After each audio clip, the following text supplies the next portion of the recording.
I tear up. But Glen, God, we all love him. And we all love Gonzaga because of him. Yeah.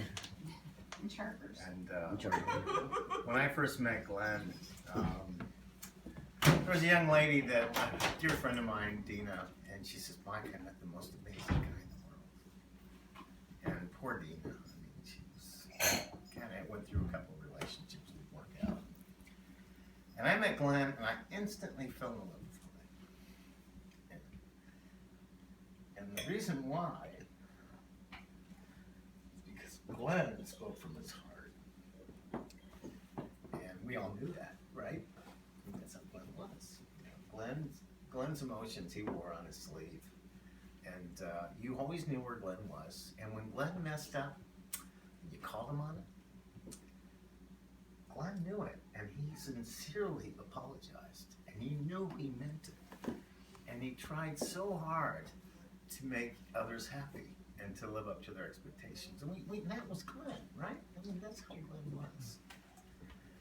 And Glen always wanted to be a father. He was a father. He was father to all of our kids. He never had children of his own, but he was the best father. And Glen and I did a father-daughter trip. I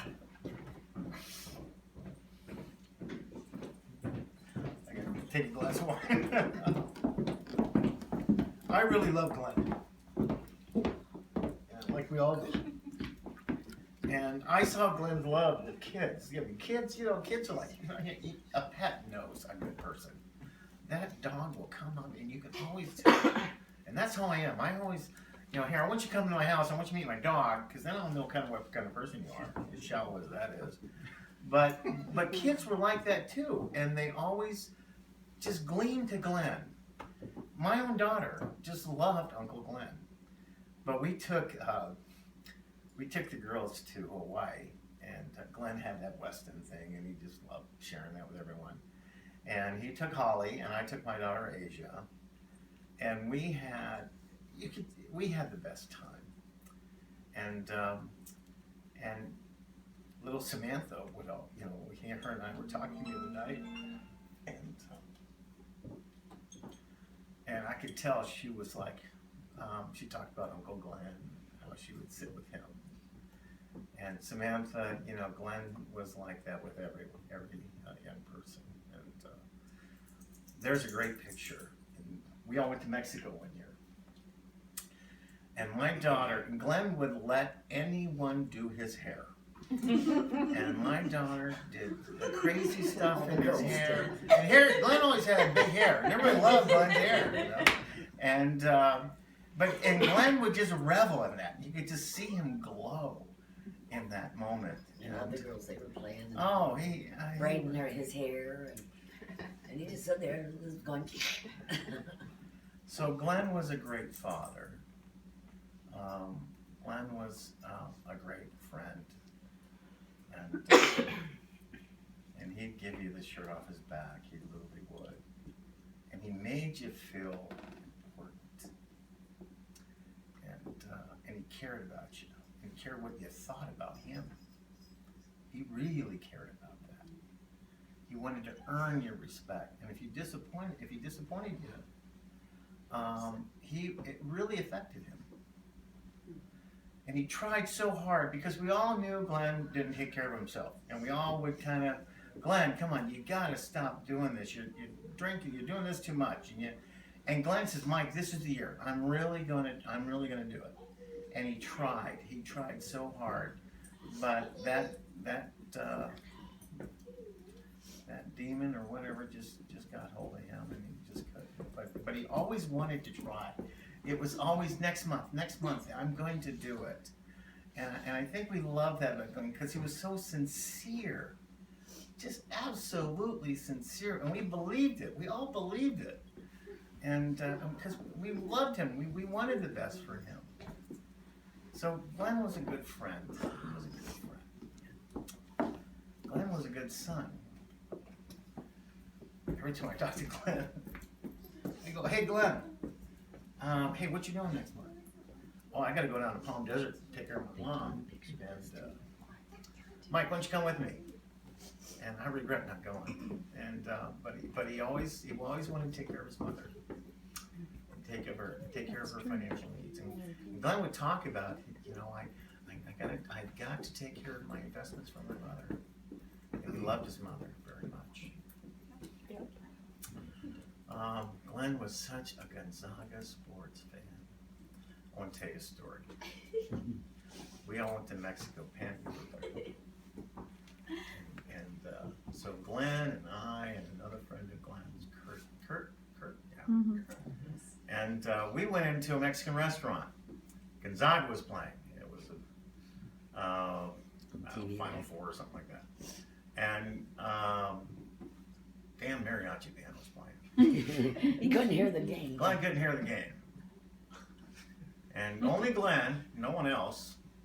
Glenn stood up, went over to the mariachi guys, and the next thing you know, there's no music. Glenn comes back, He paid him to leave. and I go, Glenn, what happened?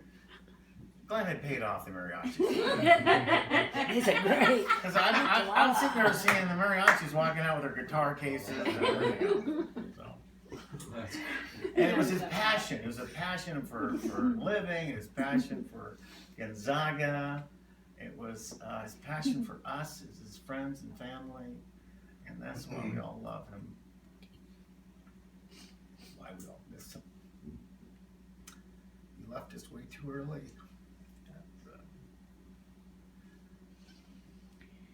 You know, he was a tender soul,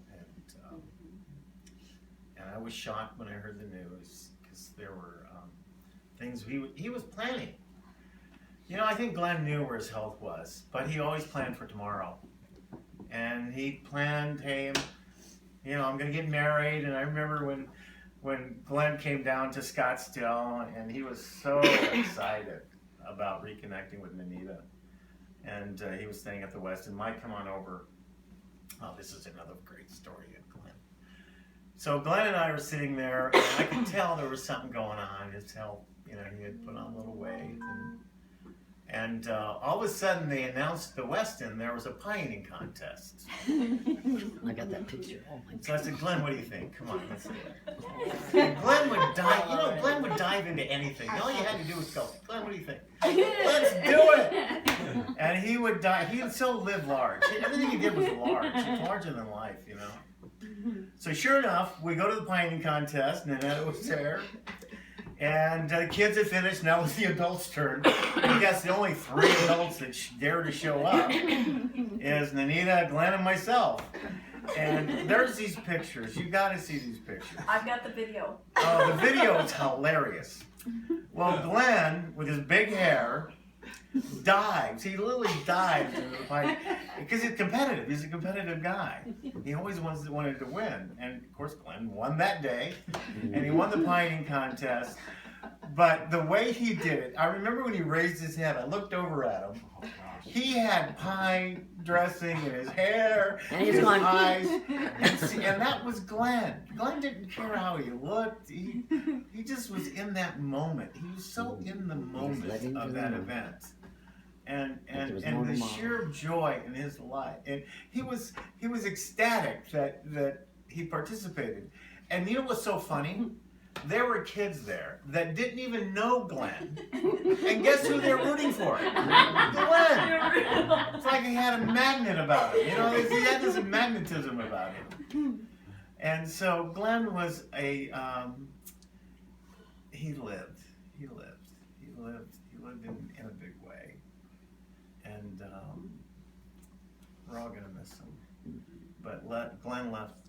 He left a piece of him with us, each one of us. Yeah. So Glenn's legacy will never die. In fact, I thought I heard him this afternoon. You did. I swear to God, I almost fainted. She about fell over. You did hear. I said, Mom, like I always did, Mom, and I go,